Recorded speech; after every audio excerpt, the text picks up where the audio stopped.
This is the BG Sports Show presented by Sports Radio America. I'm Baxter Colburn.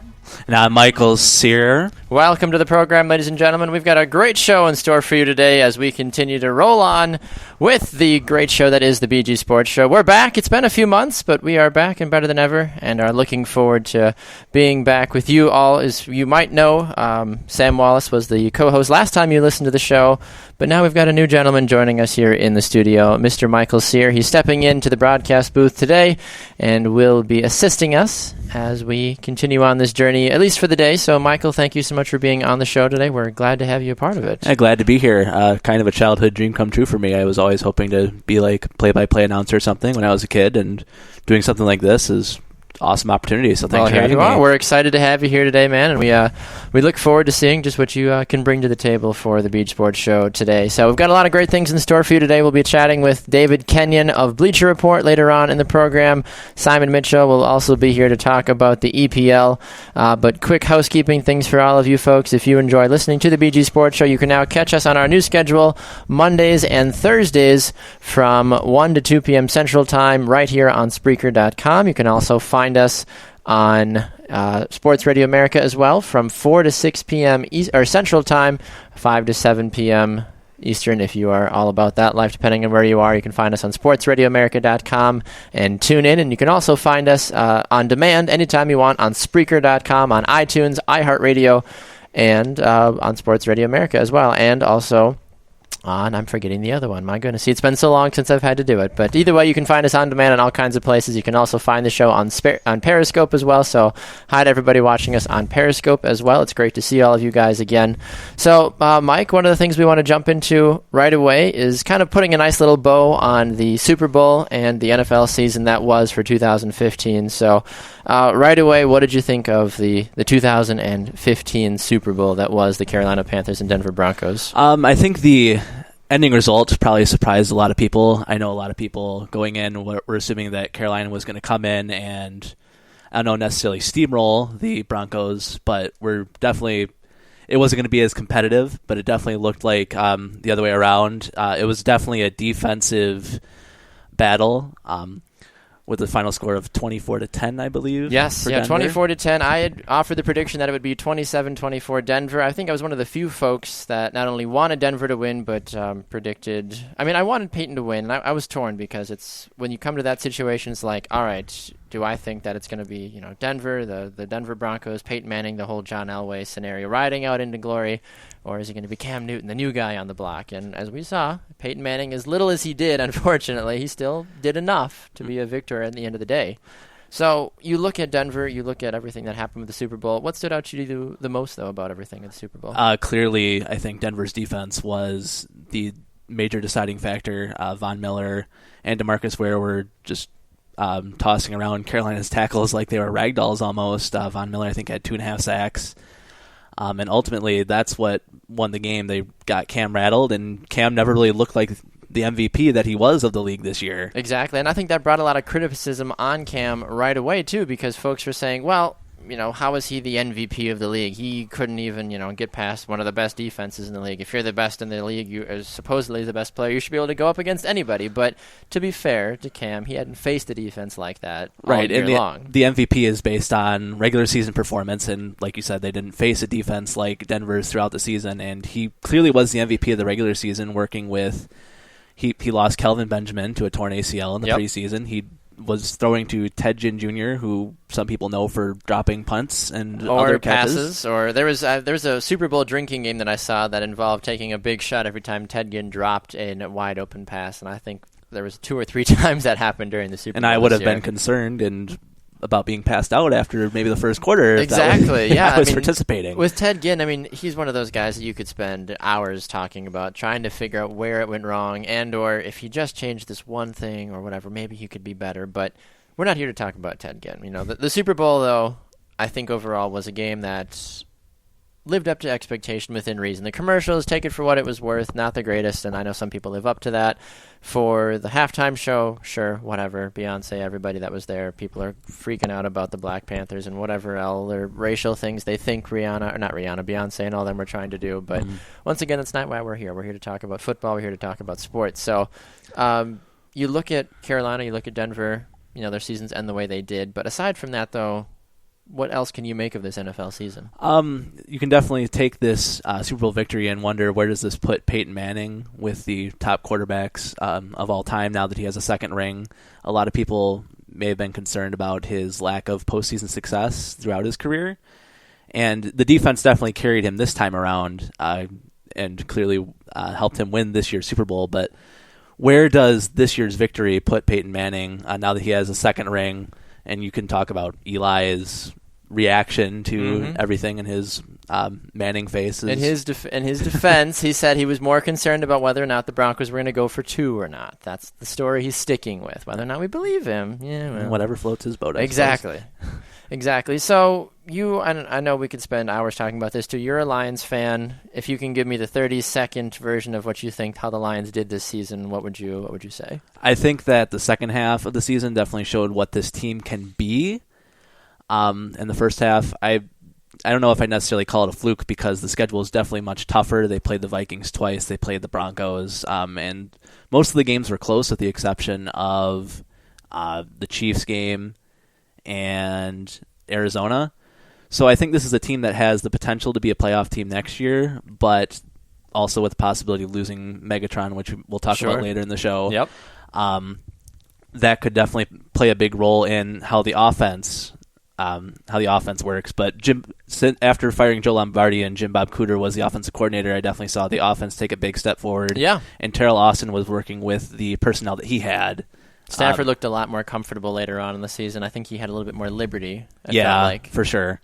So aside from that, though, it was a good, not a terrible season for Detroit Lion fans. NFL fans as a whole. It was an interesting season. It was a season of firsts. You saw all kinds of crazy things take place on the field, off the field. Johnny Manziel struggled.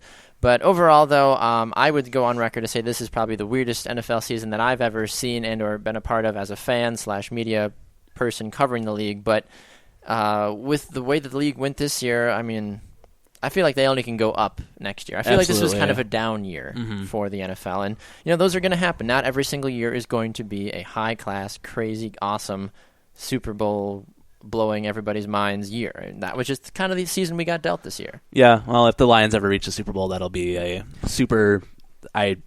I wouldn't have words for it. Would you, as a Lions fan, would you be content with them just reaching the Super Bowl? I would be content with them winning a playoff game. Fair enough. If they ever win a playoff game, you will be the first person we have back on the show. Well, Michael's going to be hanging around for the rest of the show. We have a lot of great things coming up still in store for you here on the BG Sports Show. Bleacher Report's David Kenyon is just on the other side of the break, and Simon Mitchell, our EPL soccer expert, will be joining us as well. And we've got so much more to talk about. It's the first episode of the BG Sports Show, back and better than ever this spring. You're not going to want to miss what we've got coming up. Stay tuned.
Welcome back to the BG Sports Show, presented by Sports Radio America. I'm Baxter Colburn. I'm Michael Cyr. All right, Michael, we have the opportunity to be joined now by a good friend of the program, Mr. David Kenyon of Bleacher Report. It has been far too long, David. Welcome back to the show, sir. How are you? I'm doing very well. Thank you for having me. You are welcome. So normally we would talk about football with you, but today we're going to chat a little bit about the NBA All-Star Weekend because as some folks that know that follow your writing, you are a big basketball guy, even though you are incredibly knowledgeable about the NFL and college football as well. But the NBA All-Star Weekend was this last week, and we saw crazy slam dunk contests. We saw the highest scoring All-Star game in existence. What were your takeaways from this All-Star Weekend? Well, first of all, Aaron Gordon and Zach LaVine put on an absolute show during the slam dunk contest. I'm looking forward to those guys going back next year. At least we hope so. You'd like to think so, and I was telling this to Michael too during the break too. It's kind of crazy how, at least from the All-Star break for the slam dunk contest, at least to my knowledge, they always kind of pull guys from the most random teams. It's like, oh look, or the Orlando Magic, or they've got a good guy this year, the Timberwolves. But maybe that's just because I'm not following the league as close as everybody else. So, but does it kind of seem like they just kind of pull these random guys, or is there a method to the madness for that? It's felt like that for the slam dunk contest in particular. I know Zach LaVine. He's just an absolute freak jumper, so he's an obvious kind of guy. And Will Barton has some springs to him, too. Sure. But we'd also like to see those bigger names do the slam dunk. One thing I was commending the NBA for was them not just getting those random shooters for the three-point contest. It was a star-studded event, really, and it was really well done. Absolutely, yeah. I think that was one thing in the past that we've sometimes heard. It's like, oh, it's this random guy or this random guy. Oh, and that one star. And I'm like, oh, okay. But yeah, like you mentioned, this year I really felt like there was a good cast to showcase what the NBA's three-point shooters are all about. Yeah, definitely. And I liked how they went for the stars and Curry and Harden and those big names, even Klay Thompson you can throw into that category. But not being afraid to go young, and they got Devin Booker. And Booker isn't a name a lot of people know unless they followed college basketball in Kentucky. Sure. But, right. I mean, that kid is a flat-out shooter. Absolutely. And it's great to see his talents get put on display in that weekend. That was one of the big things I remember them talking about with him coming out in the draft is that, he's a dead-eye shooter, and it was definitely he may have been one of the lesser names in this year's contest, but he's definitely going to be, I don't know, maybe more of a Kyle Korver type three-point specialist, and it was great to see a rookie go up against all these big guys, especially because I think Devin Booker was in the finals too, correct? Exactly. Mm-hmm. What else did you make of? I got to ask, just from a pure entertainment standpoint, Kevin Hart taking on Draymond Green in a one-on-one three-point shooting contest. From what I saw, Kevin Hart won on the last second shot, but what were your takeaways from that? Well, Draymond Green, they actually tied, I'm pretty sure. Did they? Okay, I was confused if they got it off or not. Yeah, I don't know. They had that beef going. It was fun. It was entertaining. Draymond Green isn't a great three-point shooter, so that's probably what made it the most entertaining anyway, is because it wasn't like Stephen Curry was up there and Hart was going to have to compete with somebody who made 18 threes or something. That would have been fantastic if he did, though. Right, but no, I was pretty impressed with Hart. Made those 3 money balls in a row on his third rack. It was really impressive. He's been practicing in the driveway at home, I feel like. Oh, I would have. So, aside from that, though, in the All-Star game, it was a big send-off for Kobe Bryant at towards the end of the game. It's the last All-Star game for Kobe Bryant. I mean, and Michael and I were talking about this before the show, too. Was Kobe Bryant voted into the All-Star game purely because it's his last go-around, or because his season performance this year hasn't really been anything that special, unless I've been missing something? No, this is the worst season of Kobe's career, and it's not close, and he's a detriment to the team, and I hated every part of him being voted in until last night, and then it's like, okay, this is pretty cool. Yeah. All their tributes and stuff. I mean, he's an awful player at this point in his career. Just awful. Yep. But it was an enjoyable time, and fans got to see him in one last All-Star game, and they got to buy one last All-Star jersey. I mean, so it's fine. And from an entertainment perspective, yeah, it was nice. And it's still fun during the regular season, too, to see, Kobe Bryant dropped 35 points, and he's like 50 years old. I know he's not 50, but... It's pretty close. Yeah, closer to 50 than 20. Mm-hmm. Well, one of the other things... Oh, sorry, go ahead, David. I was just going to say, and it's fun. Yeah, he gets those games, but they're once every like 10 or 15, and it's Right. like, oh, vintage Kobe, he's not done, and then he goes like 8 for 27 the next game, and you're like, oh. I was gonna say Okay. those 35 points may have been on like 10 for 35 shooting. For all we know. Exactly. Yeah. Right. Or he'll slam dunk in a game and then have to sit out the next game because he's tired or have pulled a muscle his or wrist. something. Yeah, exactly. Definitely not the Kobe Bryant anybody's used to seeing. But aside from the All-Star weekend, though, one other thing I wanted to ask you about fast, David, was Steph Curry's ridiculous half-court shot at the right before halftime. I mean, Steph Curry is just kind of loving life right now, and I don't want to say he's kind of the Cam Newton of the NBA world right now because he's enduring all this fame, I think. Unless that comparison is correct, where exactly would you rate what Steph Curry's doing with his production right now? Well, I don't think that comparison really plays. Just so many different dynamics in that. But I mean, Curry himself, what he's done this year is insane. He's the reigning MVP, and he got better. Yeah. I mean, how many times can you say that? Well, you hear people talking about having him be the MVP again this year and the most improved player. Yeah, absolutely. That's ridiculous. That's crazy. Has that ever insane. happened before? No way. I didn't think so. That's why I had to ask. Yeah, Jeez. what he's doing is just amazing. Absolutely. I don't even really know how to explain it other than he's being better as a shooter more often. Maybe because they're willing to let him shoot more often. I don't know, but I mean, it's not like you had to rein Curry in. The dude's a 45% career three-point shooter as a volume shooter. Well, Wow. he's shooting. That's literally unheard of. Well, he's shooting better from 28 feet or farther than the rest of the NBA is shooting from 3 feet. That's Yeah, it's just ridiculous. wow. Yeah, I mean, he's one of those guys. I mean, if you're looking for that next segue between Kobe or LeBron or whatever, I mean, start buying your kid Steph Curry jerseys and say, look, if you want to be a prolific three-point shooter one day in your middle school, high school, college days, start studying what Steph Curry does on a daily basis because he's setting the bar incredibly high, but he's also very humble about it as well from everything that I've seen, which is something you don't always see. Yeah, and that's just what makes him very likable, and it's just a treat to watch him play. Mm-hmm, absolutely. Well, one other thing, David, before we let you go, as we're chatting with David Kenyon of Bleacher Report, some trade rumors have been circulating about the man that people love to talk about, Dwight Howard. We've seen him in Orlando, we've seen him in L.A., Houston, but is he possibly on the move again? What's the latest that we've heard about him now?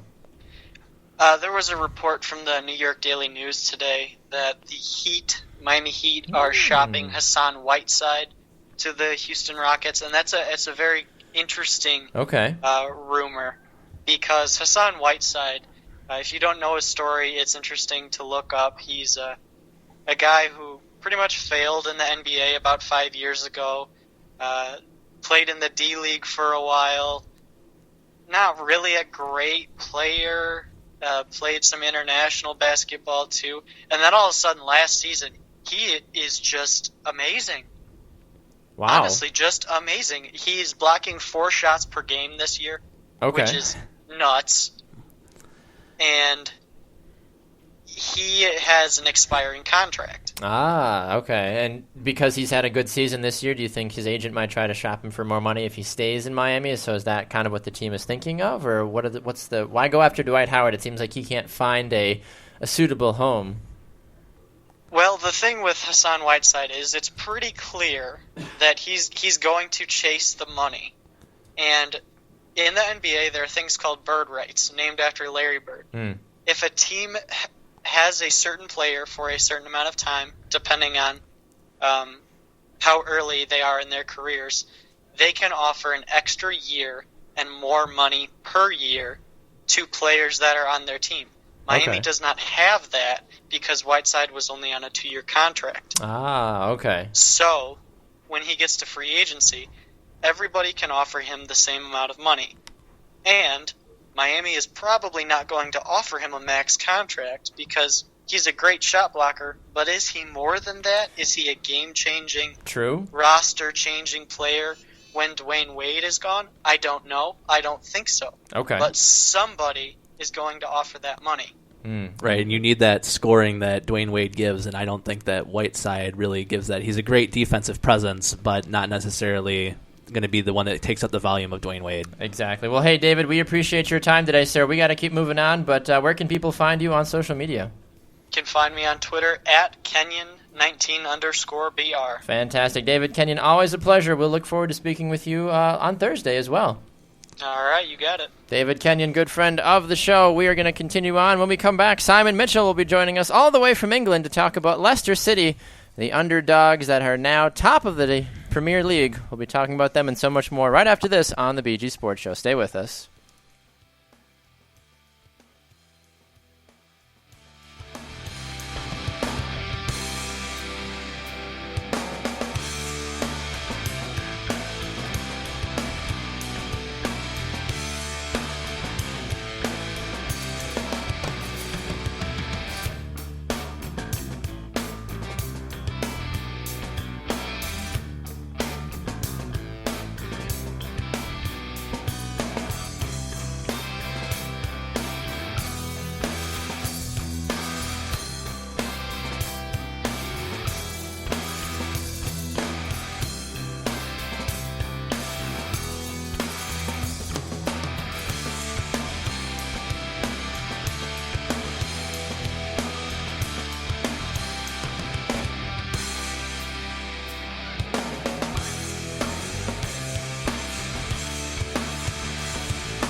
Welcome back to the BG Sports Show presented by Sports Radio America. I'm Baxter Colburn. And I'm Michael Cyr. Welcome back to the program as we continue to chat with some of the very best in the sports world. We chatted with Bleacher Report's David Kenyon on our last segment about the NBA All-Star Game, and we are now going to be chatting with our Premier League expert, Simon Mitchell, in just a moment. But before we do that, we want to take a minute to remind all of you that if you enjoy social media, why not go and follow the BG Sports Show? You can find us on Twitter at BG Sports Show, and you can follow myself at Baxter Colburn.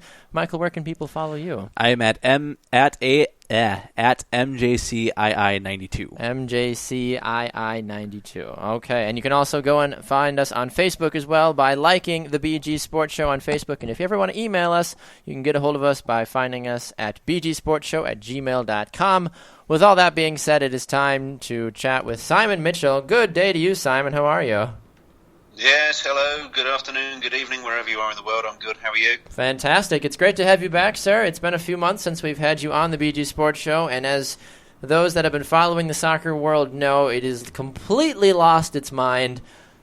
I don't understand why Leicester City is number one in the Premier League. What have I missed? What has the soccer world missed? Who is Leicester City? Well, Leicester City, who were bottom of the Premier League with about 10 games to go last season, went on a winning streak which just hasn't ended. They've won 8 of the last 10 games. They finished 17th in the Premier League, and they have just gone on this run. They started the season playing attacking, attractive, gung-ho, never say die football. Mm-hmm. And it kept on going and going and going. And people were saying, they're going to fall apart. They're going to fall apart. They concede too many goals. And then all of a sudden they learned how to defend. And they stopped conceding goals. Which is helpful in soccer. You don't want to, concede goals, from what I've heard. Well, no. It's the aim of the game is don't concede any goals and you don't lose. Exactly. It's usually how it works. So Leicester sits in first place right now in the Premier League with 53 points. They've got a record of 15-8-3. And right behind them is an interesting team as well, the Tottenham Hotspur. They come in at 51 points. They're tied with Arsenal right now. Arsenal's in third place, but they have the same amount of points in the table. But just talk about those three teams for a moment, Simon. It's a very unusual pairing of three teams to have on top of the Premier League. Well, Leicester and Tottenham especially, and I'm a Tottenham fan, as you all know, and it doesn't happen to us. I was sat at home yesterday afternoon. I just watched Tottenham beat Manchester City, former champions, at Manchester City's ground, to go second in the league, ahead of Arsenal, and 2 points off the top. And I said to my wife, it doesn't happen to Tottenham. then I said it to Nola, my oldest daughter. She said, "What's the matter?" I said, "This doesn't happen. This has never happened." It's like, me. I don't know if I should be happy or worried, or I don't know what to do with myself. Well, Arsenal should be there in third place because that's where Arsenal are. Yes. But Tottenham and Leicester, first and second.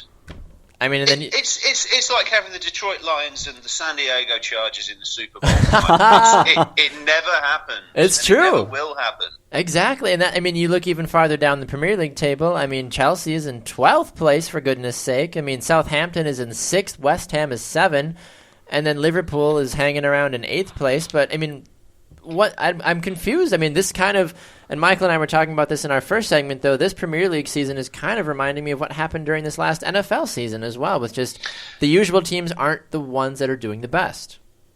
No, you're right. I think the difference between this season's EPL and this season's NFL is this season's EPL is exciting.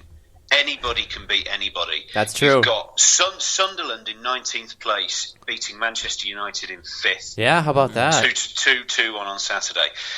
You've got Liverpool beating Aston Villa 6-0 at Aston Villa. But in the previous week, lost the game. You've got Watford travelling and winning games. You've got teams that shouldn't be winning. You've got teams that shouldn't be losing. And it's just exciting all around. It's close, it's tight, and it's going to go down to the wire. That's true, and that's the thing I feel like could kind of change the feeling of the Premier League going forward. I mean, no matter where you look, there's always drama. You know, I know that the Manchester United Stadium is, what is it? Is it the Stadium of Dreams or the Stadium of Lights or something of that nature? The Theatre of Dreams. Theatre of Dreams, and I feel like the Theatre of Dreams has been amplified to the entire Premier League now. It has. It's always been a really good league. You look at the French league with PSG, 26 points ahead. You look at the German league, Bayern Munich are points ahead. The Italian league, Juventus haven't drawn a game. They've won 16 in a row. These leagues are dull. These leagues are boring. And when you look at the Premier League, when you think about guaranteed pretty much next season, little Leicester City, who were only in the Championship 2 years ago, will be in the group stages of the Champions League, probably playing the likes of Barcelona, Juventus and Bayern Munich. And coming from a very casual fan standpoint, seeing a team like this that came in at 5,000 to 1 odds coming into the season and watching them be first here in the English Premier League almost gives me hope as a Lions fan that, hey, maybe they could do something someday. But do you think this is something that Leicester City can keep up going through the rest of this season and in the next season, especially if they're going to be playing teams in the Champions League like a Barcelona? Well, this season Leicester have got 12 games of football left to play. They've got no cup commitments. They've not got any European matches to worry about. They have 12 games of football left to play. 7 games at home, 5 games away. They don't have to play any of the teams that are challenging for the title. Wow. On paper, they should win the league. Tottenham have got 3 cup games that they've got to play before they play again in the league. Mm-hmm. Arsenal have got European and cup games. Manchester City have got Champions League, FA Cup, and they've got the League Cup final in 2 weeks as well. So all the teams around Leicester have got a lot more football left to play. The good thing for Leicester is they've got nothing else to worry about but the league. But let's go back 3 years. Liverpool had nothing to worry about. They were walking away with the title. They were playing gung-ho, attractive football, and it all fell apart with 3 games to go. So, don't hold your breath. Exactly, and that's the great thing about it. There's a long way to go, and there's a long way to go. Now, one other question I have for you, Premier League related, before we have to let you go, Simon, is will Chelsea make a push to get in the top 5, or is this the first year in a long time that Chelsea won't be playing any extra European football next season? Chelsea will do what Chelsea always do. They'll win a cup. And they'll get into Europe that way. There's no way there'll be no European football at Chelsea next season. Sure. I mean, that makes sense. I mean, they've seemed to have kind of gotten their act together a little bit recently, but sitting in 12th place right now, they're less than 10 points away from 5th place where Manchester United is, but a lot has to happen for them, I feel like, to make a significant jump before the end of the year. It does. They've in the last 10 games they haven't lost any, but they've only won 4 of 10. They've drawn 6. That's not going to win you games. They're not scoring. They're not creating. There's a chance they could finish in 5th or 6th. Sure. But again, they've got a lot of commitments. They've got FA Cup against Man City at the weekend. They've got PSG tomorrow in the Champions League, Paris Saint-Germain. So they've got some big games as well to worry about. But I don't see them getting into the Champions League unless they win the Champions League, of course, and they'll qualify automatically. Exactly. So they've got to maybe have that message sitting in the back of their head. So real quick before we let you go, Simon, it's been great to chat with you today. But can you give me your projected final top 5 teams for the rest of the way? I know we'll talk more soccer before the end of the season, but if you had to make a prediction right now, who is your 5 teams making it into the top 5? Okay, well, you know what I'm like for stats. I've done my Microsoft Excel spreadsheet. Of course you have. I have. Right now I have Tottenham Hotspur winning the league by 1 point from Arsenal. Then Leicester and Man City level on points, and Man United 1 point back in 5th. Okay. There will be just 4 points separating the top 5 if my projections are correct at the end of the season. Wow. Well, This is football. This isn't baseball. You can't project football. That is true. It's impossible. That's the great thing about football, though, too, is that people never know what's going to happen. And anybody, I feel like, aside from any other sport, can win any single time you step out on the pitch. We've seen that happen before. Giants have fallen, and new people like Leicester have been able to rise up. And the Foxes are on the prowl. Exactly. Well, Simon, it's always a pleasure to speak with you. For any more sports and witty banter, where can folks find you on social media? I'm on Twitter at Mitch Smash. Mitch Smash. All right. Well, we look forward to speaking with you again, probably either Thursday or next week, sir. We love having you on the BG Sports Show, and we can't wait to have you on again next time. Yeah, always happy to take part. I will speak to you on Sunday for the What's the Score as well. Yes. On Sunday evening, I'll be on that. Absolutely. We look forward to having you on What's the Score on Sunday afternoon. Simon Mitchell, always a pleasure. All right, we're going to run to a break. When we come back, we're going to shoot some hoops. Figuratively, of course, we can't fit that in the studio. But Michael and I are going to talk about the college basketball world and some of those bubble teams for the NCAA tournament. We'll be right back with more on the BG Sports Show right after this.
Welcome back to the BG Sports Show. I am your host, Baxter Colburn. And I'm Michael Cyr. All right, Michael, we've had a good show so far. We've been able to chat with Bleacher Report's David Kenyon, and we also just got to chat with our European soccer insider, Simon Mitchell, as well, as we continue to move on with the BG Sports Show. But now we are transitioning, Michael, into the world of college basketball.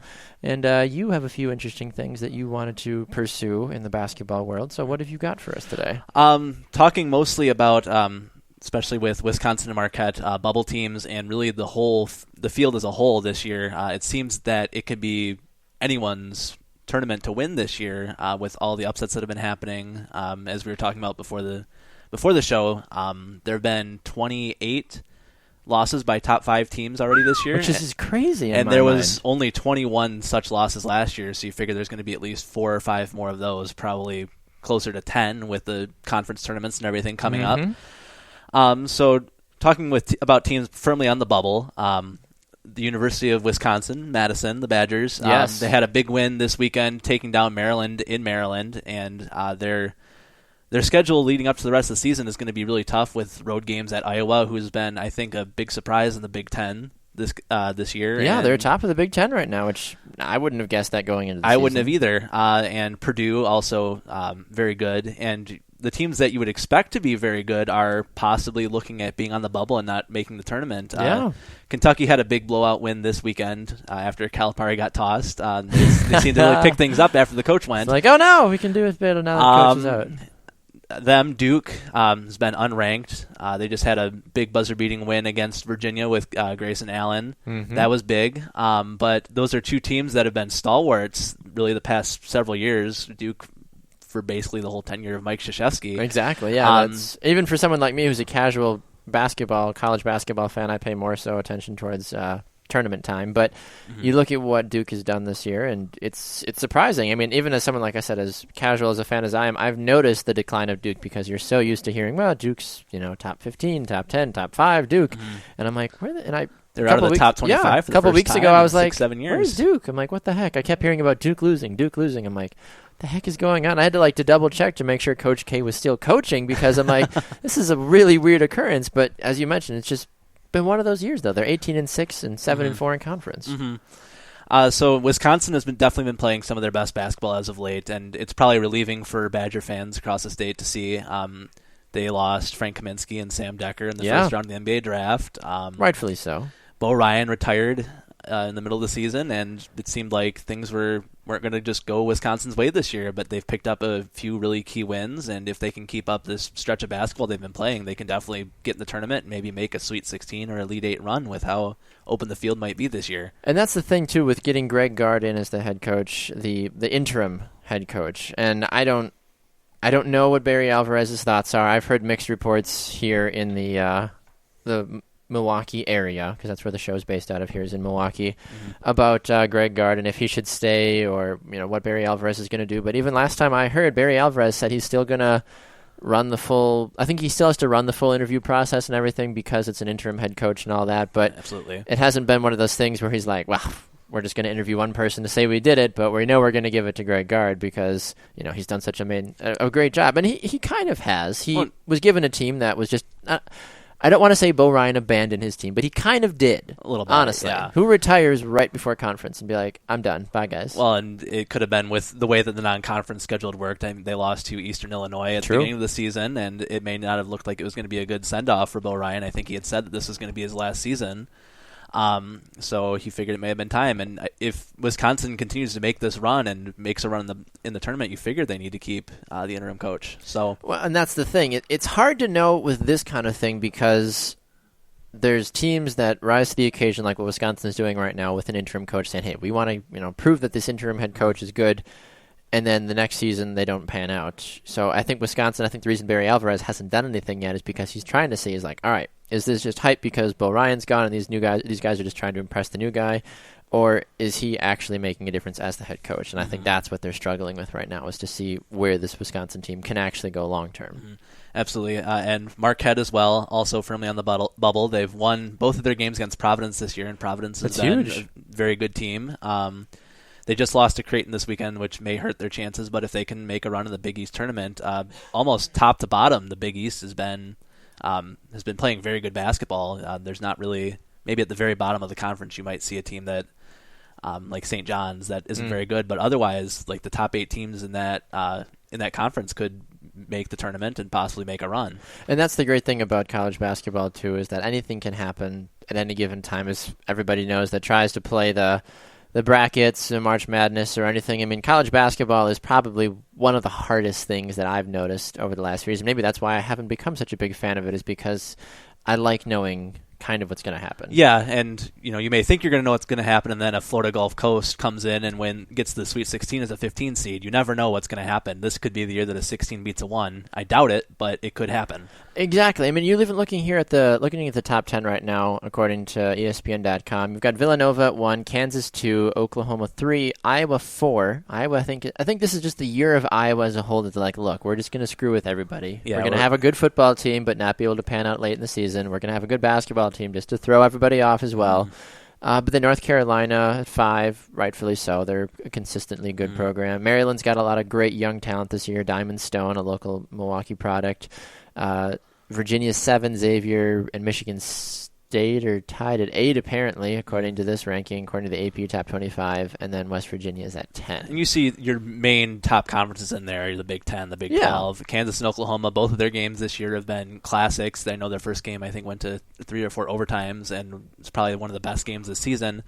I think we're in for a lot of really good basketball when March Madness comes around. It's going to be really exciting, and who knows who's going to come out on top. Exactly. So if you, as a Michigan sports fan, you're talking about your Wolverines just for a moment, what would you give me as an idea of what's happening with the Wolverines this season? They've been okay. Again, they're another one of those bubble teams. I think they're 19-7 or so. They might need to get a couple more big wins under their belts, but I mean, if they get in, they have as much of a chance as almost anyone else. Even if they're in as a 9 or a 10 seed, they could definitely make a Sweet 16 run. Karis LeVert has been really good. There's definitely opportunity there. Absolutely, I would agree with you on that one. It's interesting to see Ohio State. They're 16-10 this season, 8-5 in conference play. One of those teams that is traditionally very good, but I know there's still some conference games left to be played, so we don't want to completely sell the house on Ohio State. And Thad Matt is a very good coach, and some people were writing them off earlier in the season, and then they ran off a couple wins in a row. And again, 10 losses, they're not completely out of it. They might need to make a big run, but you get a couple of wins against maybe Maryland or Michigan State. That's all it takes. Exactly. College basketball is really crazy like that. Going back real fast to Wisconsin, and I've got my opinion about this though too. If Wisconsin doesn't make the tournament this year, for some odd reason, does that mean that Greg Gard doesn't have as good of a chance to become the head coach next season? With this turnaround that they've had and winning 6 straight games, I don't think that that's completely out of the realm of possibility. It may seem like a lost season to some Badger fans because they've been in the tournament, Final Four appearances, championship game appearances. So the opportunity is definitely there. Yeah, I would agree with you. Yeah, I mean, it's hard to really know exactly what this Wisconsin team has in store the rest of the way. I feel like Nigel Hayes is a very good, young, talented player, but I'm not really sold on what the Badgers are throwing out right now. I mean, they're 16-9, 8-4 overall in the conference. I feel like if they don't make the tournament, I feel like Barry Alvarez is going to kind of open the door and say, all right, whoever wants to interview for this head coaching job would be, is more than welcome to do it. I mean, college basketball, that's kind of how it is. It's sometimes a rotating door, but if you get in that right situation, you can be, the coach for decades. But I feel like if Wisconsin doesn't make it this year, it's a mixture between they don't have a lot of clear-cut seniors like they did last year. Sam Decker, who's a junior, I know, but Frank Kaminsky as well. Even if you were to lose one of those guys, it would be hard for the team this year if it still had Sam Decker or still had Frank Kaminsky to be a dominant force. Definitely. Having those two guys on the team at the same time made that team who they were. Absolutely. So aside from that, though, college basketball, the tournament, still a couple weeks away, still a lot of different things that could still happen, and we will be sure to cover that as soon as it happens. We'll have our BG Sports Show March Madness bracket, of course, as we did last time. And we were in for quite a treat last time. So before we go to a break, though, we want to take a moment to remind all of you that if you like listening to the BG Sports Show, that you can catch us live right here on Spreaker.com from 1 to 2 p.m. Central on Monday and Thursdays. We're also on Periscope. Hey, everybody on Periscope. And our show also broadcasts from 4 to 6 p.m. Central Time on SportsRadioAmerica.com and TuneIn. You can check us out there, and make sure to tell your friends as well. But hey, if you ever miss a show, you can also download it on iTunes, or you can hear it on iHeartRadio as well. We've got one more break, and when we come back, we're going to see some of these players that are in the NFL that have been retiring, if they deserve to be in the Great Hall of Fame in Canton. We'll talk about that right after this. You're listening to the BG Sports Show, presented by Sports Radio America.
Welcome back to the BG Sports Show, presented by Sports Radio America. I'm your host, Baxter Colburn. And I'm Michael Cyr. All right, Michael, as we continue to move on with the show, we want to take a moment to remind everybody that they can find us on social media by going to Facebook. You can like our page, The BG Sports Show, and you can go to Twitter and follow the show at BG Sports Show.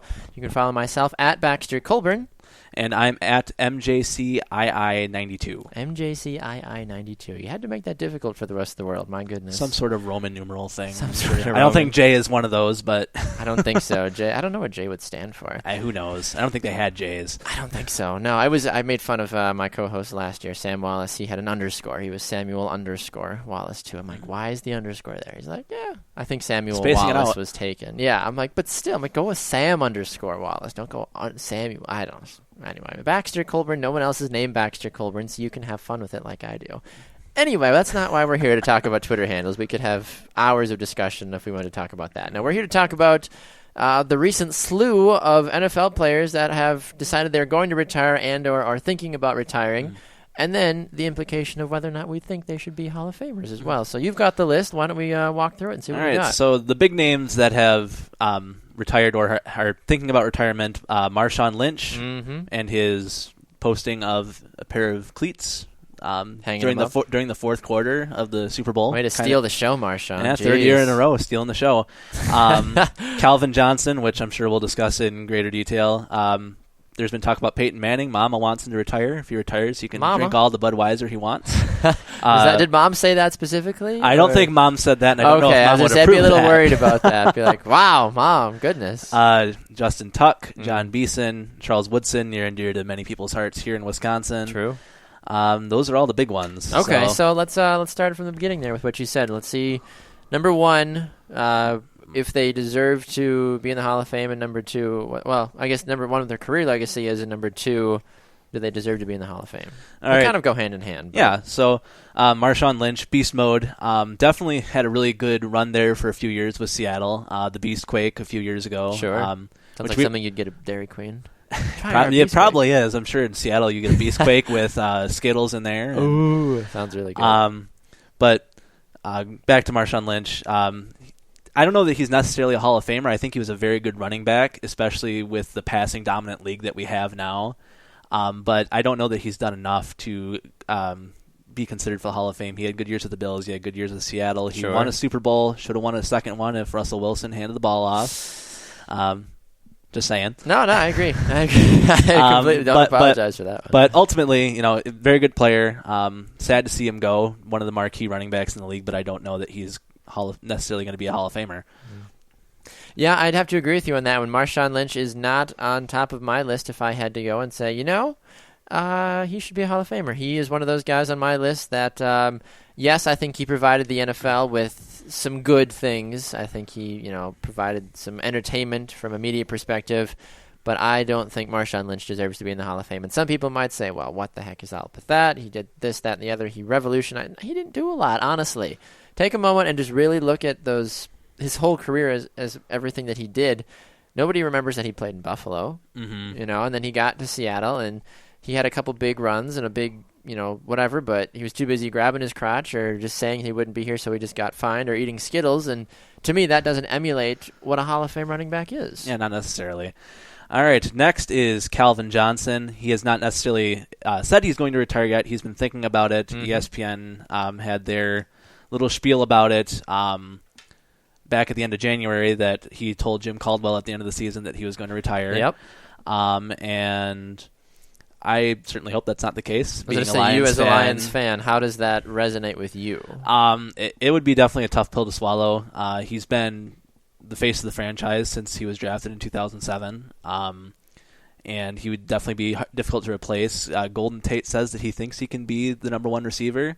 I think that he can be a good receiver. He can get like 80 catches, 1,000 yards, but the top-notch receivers now are getting 110 catches for 1,500 yards. You look at Julio Jones, Antonio Brown. Yep. And I don't think Golden Tate has the body. He has the speed for it, small. But yeah, he's too small. That's like Randall Cobb saying that he thinks he could be the number one receiver. He can be like an Edelman or a Wes Welker. I don't know necessarily if they put him in the slot, but he's definitely he's a good receiver when he's actually catching the ball and it's not the defense catching the ball. Details. Yeah, and Ebron would really need to step up this year, too, if Calvin Johnson retired. As to whether or not he belongs in the Hall of Fame, I think it's going to take him a little while to get there. He won't be a first ballot. Definitely not. He had that record-breaking season, 1,900 yards. He was one of the best receivers in the league his whole time in the league, but people talk about he doesn't have a marquee playoff win or any playoff wins for that matter. The team only made the playoffs twice. That's true. But also you can't depend on a wide receiver to take you to the Super Bowl. One of the interesting comments that I remember seeing, I think this week or last week, Lynn Swann, who I heard some people say he's maybe one of the most overrated wide receivers to be in the Hall of Fame. His wide receiver for the Steelers in the 1970s said that he didn't deserve to be in the Hall of Fame because he doesn't have any playoff wins. He doesn't have this, that, or the other thing.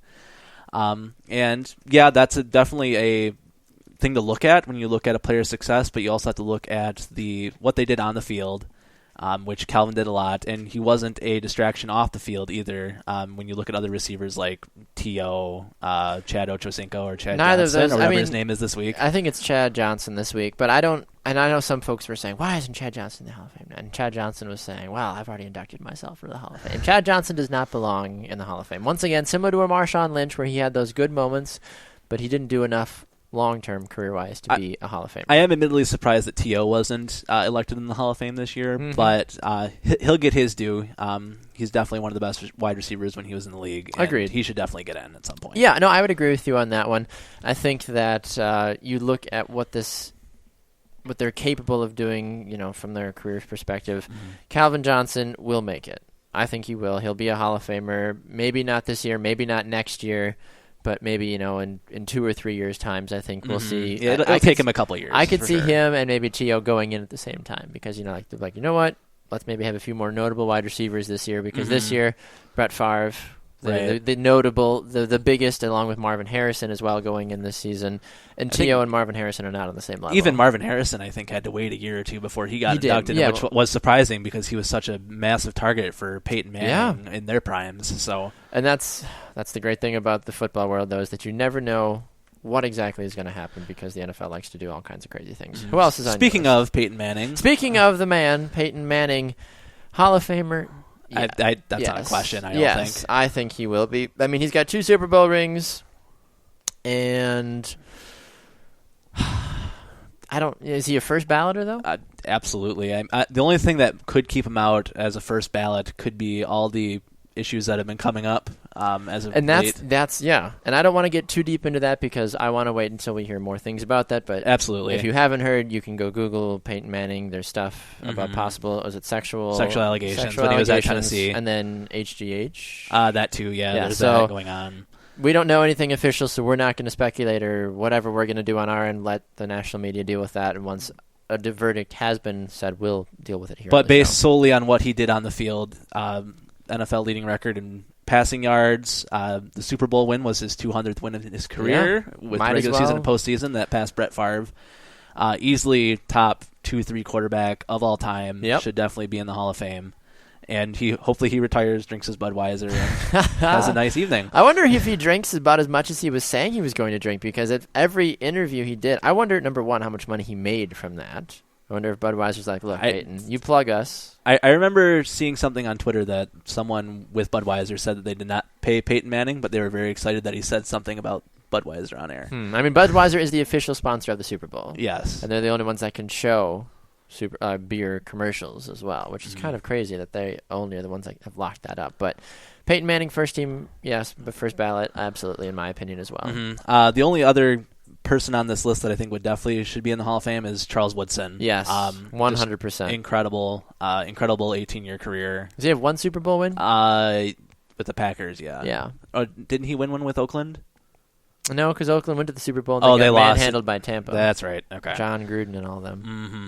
So, but definitely great player at the University of Michigan. Go Blue. Yep. And great career with Oakland and Green Bay. So I would agree. One of the very few marquee free agency signings you'll ever see Green Bay have. Exactly, and that once again another thing that could be multiple segments talked about. But in recent history, Charles Woodson, Julius Peppers, 2 of the Packers' best signings in free agency. They've been towards the end of their careers, but somehow they've been able to revitalize those players and rejuvenate and get them back after it. Justin Tuck and John Beeson, maybe not Hall of Famers, but they definitely played marquee roles in the Giants titles against the Patriots. I would agree with you on that one. Years ago, so definitely very good players, and we'll have to see what happens with the couple of still ones outstanding, whether Calvin Johnson will hang him up. Marshawn has yet to officially say that he's retiring, but all signs indicate that he is for sure. So. He probably just wants the publicity, honestly. And then he'll be like, what do you guys mean? Without having to get fined. Yeah, he's like, I'm not retiring. What are you guys talking about? I just posted a picture of my cleats hanging up, Okay, Marshawn. Whatever, bro. Anyway, thank you so much for tuning into another edition of the BG Sports Show. Special thanks to Bleacher Report's David Kenyon and also to Simon Mitchell, our European soccer correspondent as well. Special thanks to you, Michael, as well, for stepping into the co-host chair today as well. Thanks for having me. Hopefully we can get you back sometime in the future, depending on when work and all that isn't an issue, but, someone's got to work. And some people work like this, obviously. So we look forward to that. Before we let you go, where can people find you on Twitter? Again, MJCII92. MJCII92. And you can follow myself at Baxter Colburn. You can find the show on Facebook by going and liking our page, The BG Sports Show, and you can follow us on Twitter at BG Sports Show. You can find us on demand anytime you want to on Spreaker.com, iHeartRadio, and iTunes.